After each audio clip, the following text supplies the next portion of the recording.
Right after the Civil War, the South was going through one of the biggest transformations in American history.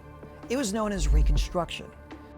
During this era, formerly enslaved people were building new lives, communities were changing, and the government was working to rebuild the nation. But these changes outraged many white Southerners. Out of this tension and anger, a dangerous group emerged, one that used fear, violence, and intimidation to try to stop progress and maintain white control. This group was the Ku Klux Klan, one of the most violent organizations of the Reconstruction era.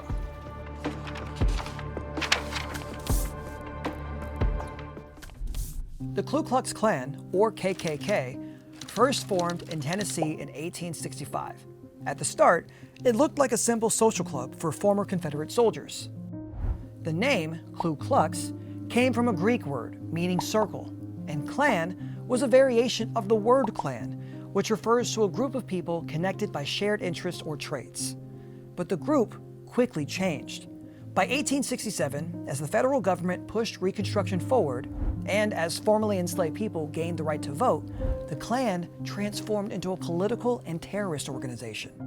Its members included many Confederate veterans who were angry about the South's defeat and terrified of black political power. Their actions stood in sharp contrast to the work of the Freedmen's Bureau, which aimed to support newly freed black people as they built new lives after the Civil War. The Klan had two major goals: political power and white supremacy. With political power, they wanted to defeat the Republican Party, the party that supported Reconstruction, and keep Democrats, especially white Southern Democrats, known as Redeemers, in control. This meant preventing black men and white Republicans from voting or running for office. And by promoting white supremacy, the Klan aimed to put African Americans at the bottom of society. They believed white people should hold all of the power and used violence to enforce their racist beliefs. To reach those goals, they spread terror. Klan members rode at night wearing long robes and masks, hoping to scare people into silence. But they didn't stop at instilling fear. They used violence too. They burned black schools and churches, attacked black families, threatened and sometimes murdered Republican leaders, surrounded polling places with armed men, and tried to destroy progress in black communities. In Georgia, the violence was overwhelming. Freedmen's Bureau agents documented over 330 cases of murder or attempted murder against freedmen in Georgia between January 1st and November 15th of 1868. So, did the Ku Klux Klan succeed in their goals? Politically, yes. The Klan played a major role in removing newly elected black legislators from Georgia's General Assembly and helped conservative Democrats take back control of the state by 1871. One of Georgia's U.S. senators and a member of the Bourbon Triumvirate, John B. Gordon, was widely believed to have been a Klan leader. And the Klan did manage to promote white supremacy in some areas. Socially, they used extreme violence against freedmen, attacking schools, churches, and communities. In response, many African Americans rebuilt burnt schools and churches and sometimes defended themselves against these attacks. Still, the Klan remained a powerful force in Georgia during Reconstruction. The white supremacy and racial segregation they supported became widespread across the state and much of the South for decades. By the early 1870s, the federal government finally had enough.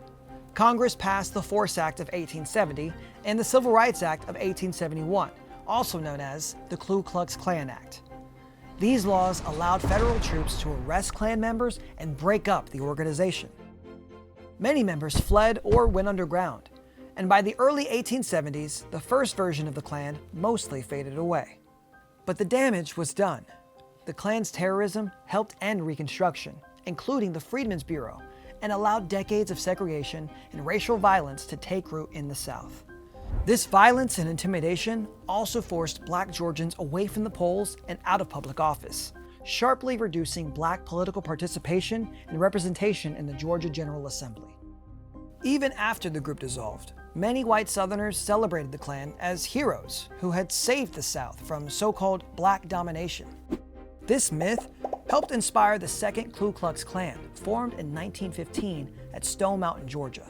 This version would become a much larger and more public organization than the first. The Ku Klux Klan was a violent terrorist organization that used fear and intimidation to try to stop Black Americans and their allies from gaining political and social equality during Reconstruction. While they succeeded in gaining political power and spreading white supremacy in some areas, they could not destroy the determination and resilience of the communities they attacked. Their actions left a lasting impact on Georgia and the South, shaping decades of racial discrimination and violence.